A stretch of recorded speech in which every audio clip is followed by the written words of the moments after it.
विषय प्रभाग क्रमांक 89 मधील गटार, पाणी पुरवठा, रस्ते व सार्वजनिक शौचालयांच्या दयनीय अवस्थेबाबत तसेच सर्व राजकीय पक्ष व लोकप्रतिनिधींच्या घोर दुर्लक्षाबाबत कडक तक्रार. अत्यंत खेद व तीव्र संताप व्यक्त करून आम्ही प्रभाग क्रमांक 89 मधील नागरिक ही तक्रार सादर करत आहोत.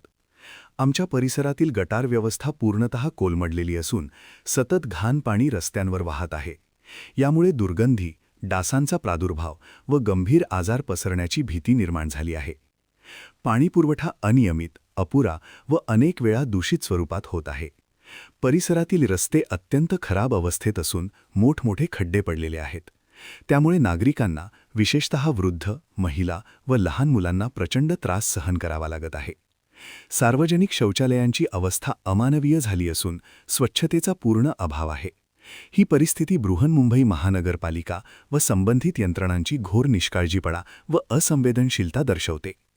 याहून अधिक लाजिरवाणी बाब म्हणजे आजपर्यंत या प्रभागात कार्यरत राहिलेल्या सर्व राजकीय पक्षांनी व लोकप्रतिनिधींनी केवळ निवडणुकीच्या वेळी आश्वासने दिली, मात्र सत्तेत आल्यानंतर प्रभाग 89 कडे पूर्णतः दुर्लक्ष केले.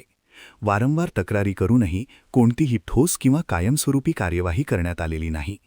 ही परिस्थिती म्हणजे प्रशासनिक अपयश व राजकीय उदासीनतेचा कळस आहे. जर तातडीने सुधारणा करण्यात आल्या नाहीत तर याची सर्वस्वी जबाबदारी संबंधित प्रशासन व आत्तापर्यंत सत्तेत असलेल्या सर्व राजकीय पक्षांवर राहील.